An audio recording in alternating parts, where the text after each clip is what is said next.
So you want to learn how to make alternative songs like this. Just for a minute, babe, I don't think I can take this anymore. I need you to come walking through the door. Why won't you just take me with you instead? One more day, I think I'll lose my head. So if you like that, stick around, and you can actually take what I teach you and use it in your own songs, and use all the techniques I show you in your own music, and then overall just have better music. And then at the end of this video, you'll be able to make a freaking indie song, hopefully, you know?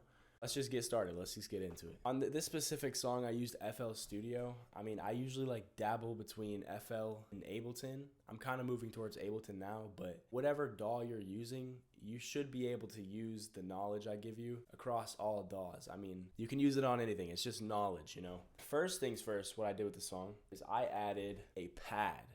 Now, a pad, if you don't know what it is, here, we'll give it a listen. And that's literally it. So it's just one note throughout the whole song that kind of complements the rest of the instrumental. It fills the void, you know? So here I have this guitar melody.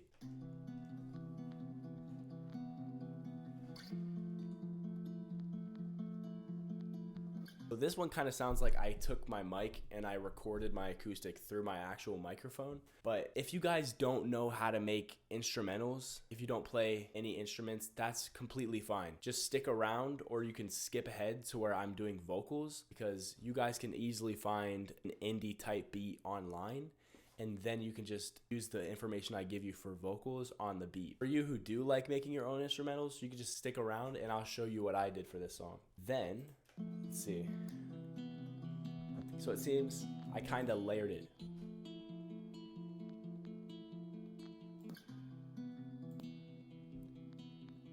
So what I did here is on the external guitar, this is where I recorded it for my actual guitar into my microphone. It gives it like such a warm and close feeling when you record it with your mic,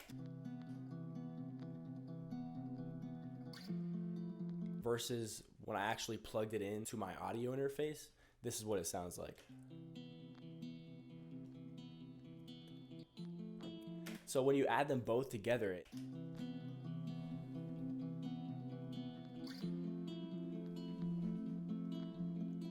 and so for this song, I literally just repeated these chords all throughout the whole song. That's literally the base of the entire song. Next, I'd say bass. Obviously, bass, we need bass to fill in the low ends, you know? We don't just want... So for a bass line, usually what I do, what most people do, you follow the root notes of your chords. Let me find a chord. We'll use that for an example, right? So there's 4 notes in this chord. All right? The lowest note is this one. So that would be the root note of your chord. So then you just follow the bass line. You follow this note as the bass. Then you go to your next chord.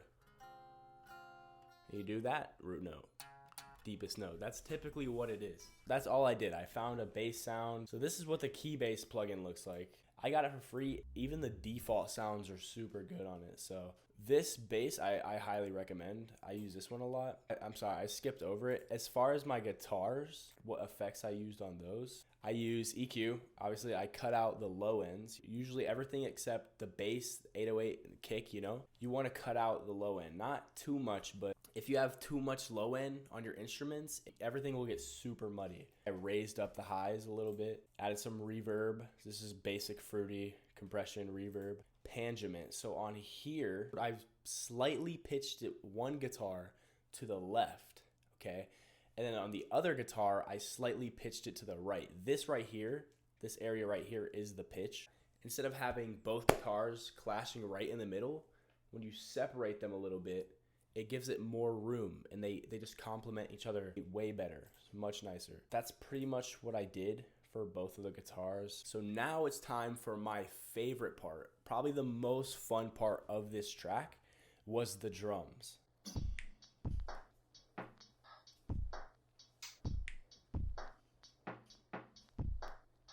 So you can tell these drums have a very lo-fi aesthetic. That's just the vibe I was going for, but The thing that makes these drums super interesting is because these drums I handcrafted.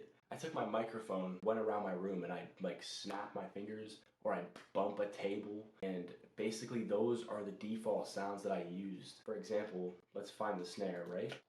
That's what the snare sounds like after it's processed, but before it's processed, ooh. So that's literally just me clapping. So then I added some origin. This plugin right here is the secret sauce for lo-fi. It's free, just go get it. On a guitar, for example, before.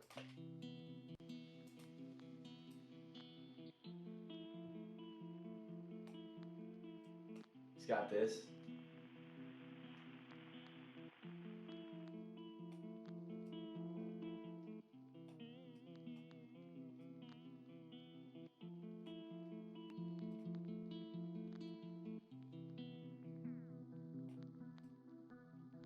I use it in almost every single song, so I definitely would recommend that plugin. Back to the drums. Every single one of these sounds. The kick. So the kick before sounds like this. It's a very subtle sound. It almost sounds like I was just hitting the stands of my microphone, but then I added some compression, EQ, destructor, and afterwards, this is what it sounds. Sounds like a kick. So basically I did that for every single one of these drum samples. I also sampled my breath, so you can hear that. I put them into a drum pack, and I'm going to like put them up on a website soon. But when I do, you'll be able to go to the website and you can literally download this. I'm just gonna put it up for like $1 or something. I don't really care. It's like 11 samples, I think. So if you like it, like these lo-fi drum samples, you will be able to get that soon. Or just make your own. Try processing your own sounds. Guitar and everything, this is what it sounds like.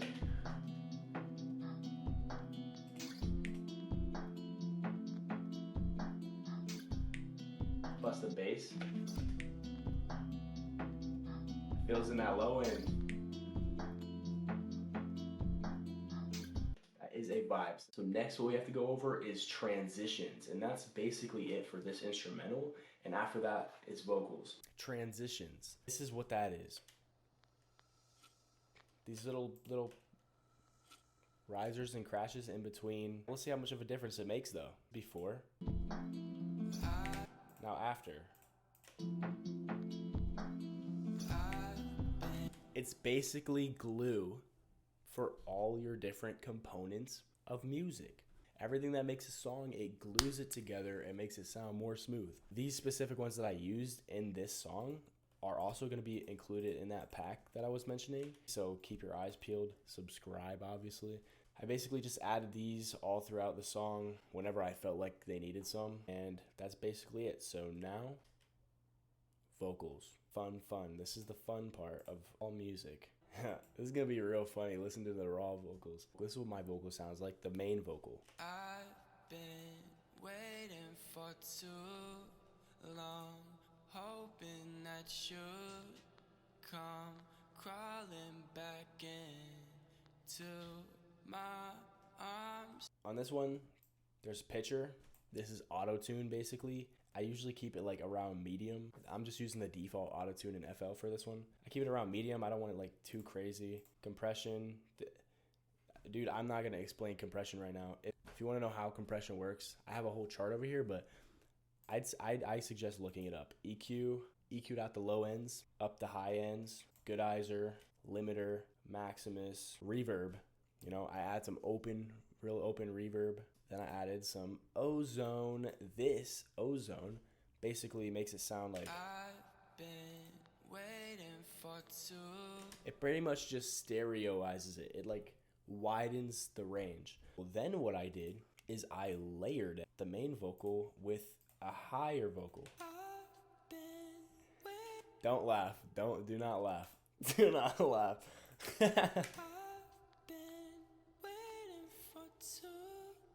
But when you put them together, it kind of almost gives it like a Joji sound effect. I've been waiting If you for too long, hoping that you'd.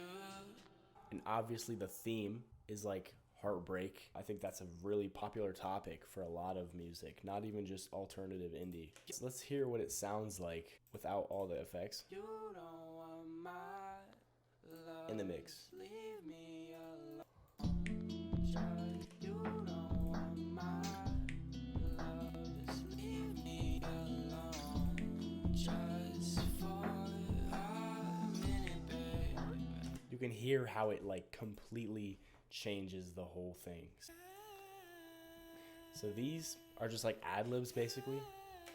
Just background ambience kind of. For this, I made a little gap. Pauses like this are like really... One more day, I think I'll lose my head. And in between it, I just use a bunch of transitions like risers and crashes. And then it really just emphasizes the whole song, you know, the whole lyric. I don't think you love me anymore.